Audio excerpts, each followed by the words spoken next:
it's over, nothing is left but the tears and the pride.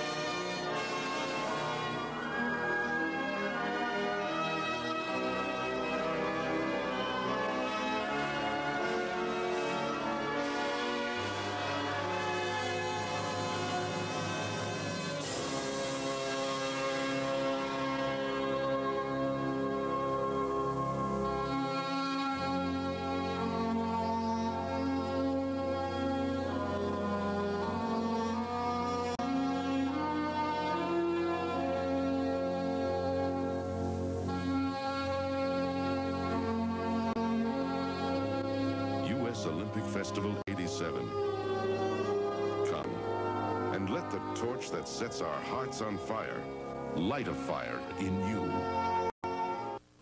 City Event Center, where we find Trina Tenti, a senior from UCLA, up first on the uneven parallel bars.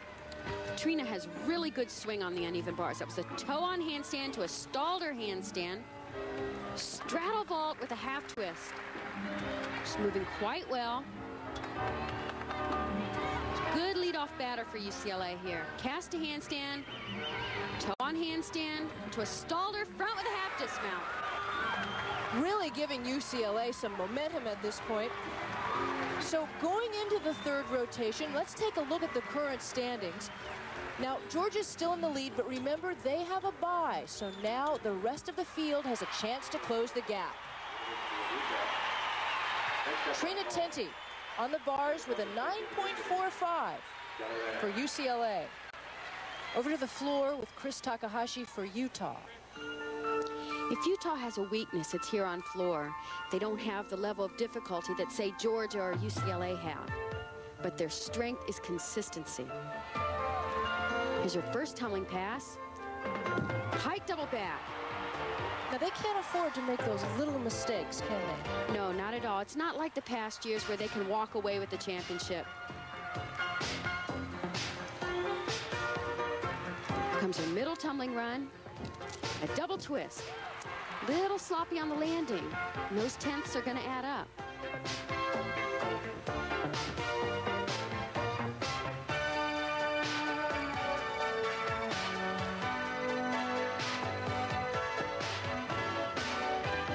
It's a good event for Chris, normally. It's normally a very good event. She is working on that ankle, though. It's a little sore. Oh, that's bad. That's going to cost her and the team. It's a major fall. Preparing for her last tumbling run. And a full twist. Not as difficult as some of the other endings that we've seen.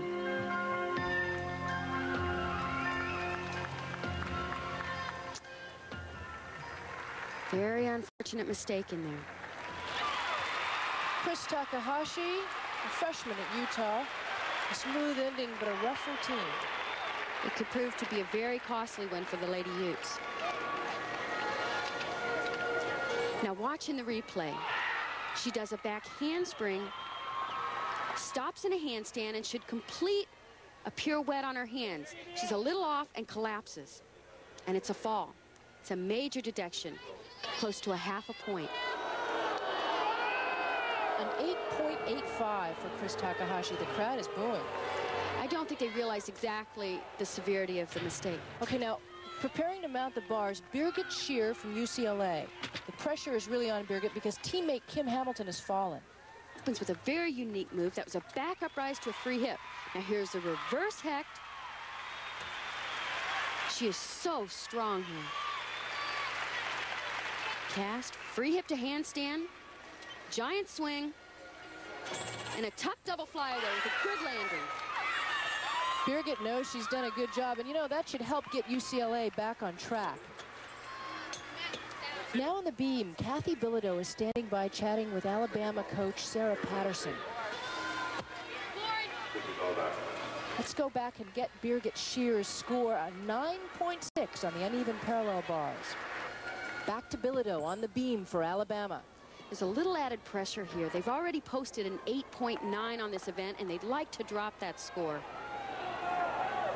It's back walkover, back handspring. Very costly for Alabama.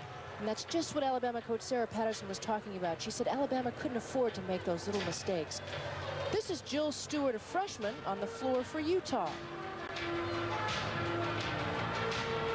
There's her first tumbling run. Layout, pike double. Very nice. Notice she was laid out on the first somersault and then piked around the second. They really need a good performance here, coming off of Chris Takahashi's routine. They want to pick that up. She's got a few little stumbles here and there. Front, through to a double twist. Good middle pass. Just want to note here, Kathy Bilodeau from Alabama did get back up on the beam after we saw her slip and fall, and she managed to turn in an 8.9 performance for Alabama.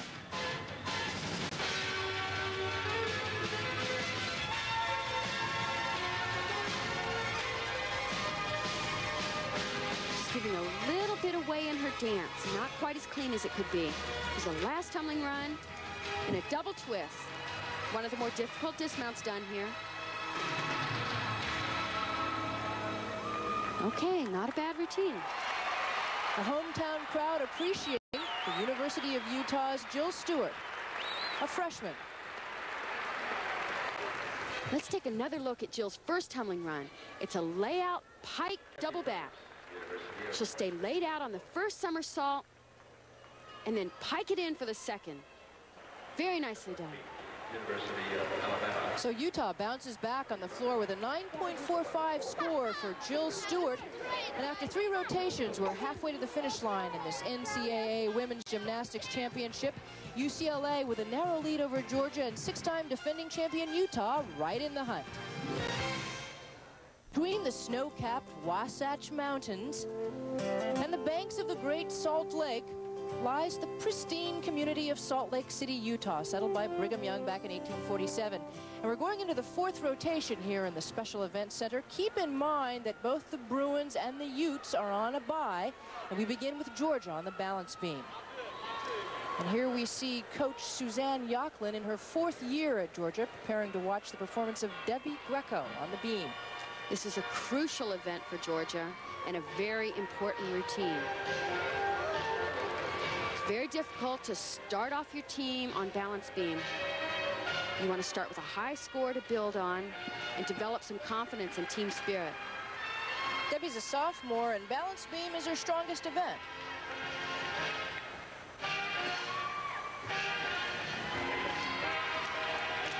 So far, I've really been impressed with the quality of gymnastics we've seen here. I think we're witnessing a quantum leap in collegiate gymnastics. Kathy, I've even noticed a big difference between last year and this year. The girls are so much better, and the level of difficulty is incredible, particularly with this Georgia team. They're probably have the most difficulty in the routines of any other teams. That was a tick-tock into 2 back handsprings. She's moving very well. A lot of confidence. It's a straddle jump.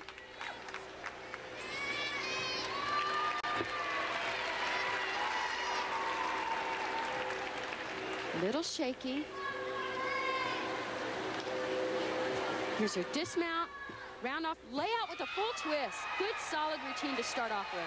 And these Georgia fans have traveled a long way. They're rewarded with what looks like a good performance by Debbie Greco on the balance beam. This is a critical stage in the competition for Georgia. And a 9.35 for Debbie Greco. So at the top of the 4th rotation, Georgia is off to a very good start. We'll be back shortly, but first, let's go to Tim Ryan for a report on the men's, individual, and all-around competitions.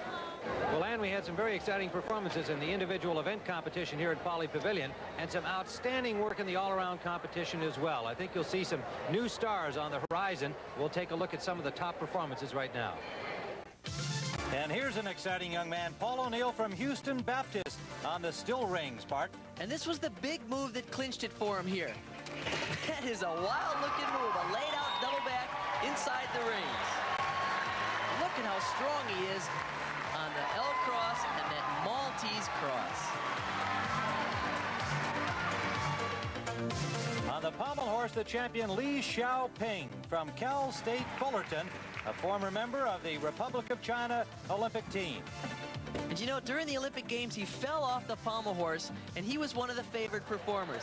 Well, he's back at Pauley Pavilion, and this time he did it just right. For a 9.95 and the title. Chad Fox was both champion on the floor exercise and on the vault. He's from New Mexico. And what an exciting tumbler he is, Bart. He's a very explosive whip tumbler. He does whip back, whip to full punch front. This was his vault, half twisting Kasamatsu. I knew it was going to be a tight competition, but I thought if I hit my routines and nailed them, I figured it would be a close, and I thought I would come out on top. Co-champion on the parallel bars was Nebraska's Kevin Davis.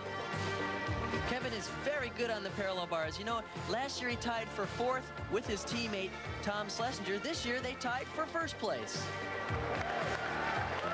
A 9.75 performance for Kevin Davis. And here is Schlesinger. And Tom did an excellent routine, which included a straddled full pirouette here, swing through to a V seat. So the co-champion on the parallel bars, Tom Schlesinger, was also the all-around champion. And in addition to that, capping what was really an outstanding weekend for him, a 2nd-place tie in the exciting and dangerous high bar event. And the man he tied with was Alfonso Rodriguez from Houston Baptist. Rodriguez capped off a terrific high bar routine with an excellent triple back dismount. Well, the fans thought he deserved better than a 9.9, but it turned out he was going to be topped by this man from UCLA, David Morial. And Morial won it with this move right there. That's a full twisting Ginger. Now, there's only a few gymnasts who can do that move. None can do it as well as Morial. And he followed it up with a one-armed Ginger.